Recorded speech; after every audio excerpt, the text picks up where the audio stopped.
What's up, guys? It's Ian, the broker here, and today we're going to go over the fix and flip formula. Follow me on Instagram at Ian the Broker, TikTok, Ian the Broker, and YouTube, Ian Reinhardt. All right, so we're going over the fix and flip formula. So we've got to consider cost. Everything starts with the ARV, which stands for after repair value. That is what the home will sell for. You want to make sure that you use a realtor, or if you're a realtor yourself, that you use really good comparable properties to get this number. You want to make sure that this number is backed by sold comparables. So don't fixate too much on these numbers here. They are just, general numbers that we used. I went with 350,000 because in my area in St. Cloud, Florida, that is what the average home is selling for. Now, first thing we're going to look at is construction cost. This is the cost to, basically fix up the property, right? To put the new roof on, to fix the AC, to put new floorings and paint and all that good stuff. This is a pretty simple, straightforward cost.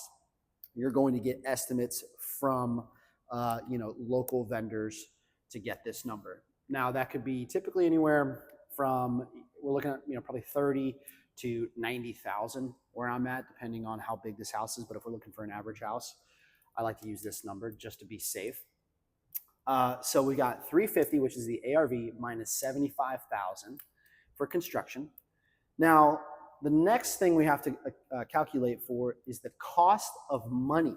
The cost of money. This is most people are going to use a lender, like a hard money lender. They're going to charge you interest, points, lender fees, municipal fees. We'll go into that kind of stuff, but usually you have to pay money to borrow money. So that's what that cost is. Now you also have your soft costs. Soft costs are things like commissions, insurance, holding costs, etc. This is basically your this is your money. This is your cost to borrow the money. This is your cost to hold the property, to pay realtor commissions, that kind of thing. Now, the way I like to do it is I like to take the ARV minus construction cost, minus the cost of the money, minus the soft costs, and then I like to add into the equation how much profit I like to make. So I went with 40,000. When we're flipping these homes, we like to make money. We're taking a lot of risk.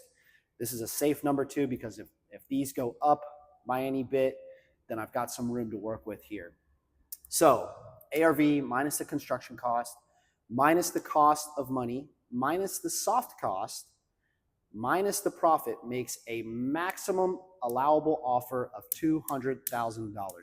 So if we've got a property that is showing an ARV of 350, using these numbers here, we may be able to get construction costs down. We may be able to get our soft costs down. Just depends. And, obviously it depends on what you're comfortable with for that profit. But for me, on this general property here, this average property, my maximum allowable offer is $200,000. Now let's go over what is the cost of money. The cost of money is anytime you use a lender, a hard money lender, they're going to charge you interest. They may want to see points up front. They may want to get paid up front. And then there's lender fees. So they're going to charge title fees. They're also going to have an attorney review all their documents. So they're going to charge you legal fees. And then you have municipal fees. So the cost of money, is different for each person, each lender, for each house. But we just went ahead and used 15,000 for this one. Don't fixate too much on that number, but that's general ballpark. Soft cost. So your soft cost to acquire the property, to hold the property, to sell the property, to convey the property. So soft cost is made up of realtor commissions. If you're a realtor yourself, you may save 2 or 3% on that.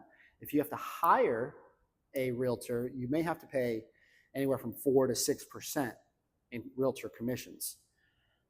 Insurance, that's a cost that you're going to have to acquire in order to get the property, because lenders require insurance, builder's risk, that kind of thing. Taxes, those are usually prorated. Utilities, right? If it's the summertime and you're running the AC, those utilities are going to stack up, as well as if you're somewhere where it gets really cold in the winter, you got to run the heat. That's going to run up the numbers here. Closing cost in, so there's closing costs when you buy, and then there's closing cost out, closing costs when you sell. So typically 1% plus, the realtor commissions and all that stuff. Anywhere from 1 to 3% on both sides.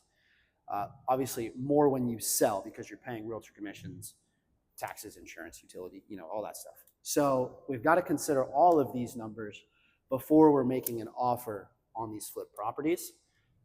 If you guys like this video and you found it informative, give me a follow. Ian the Broker on Instagram, Ian the Broker on TikTok, and Ian Reinhardt on YouTube. Give me a follow. I've got more informative videos to show you simple yet effective ways to do real estate.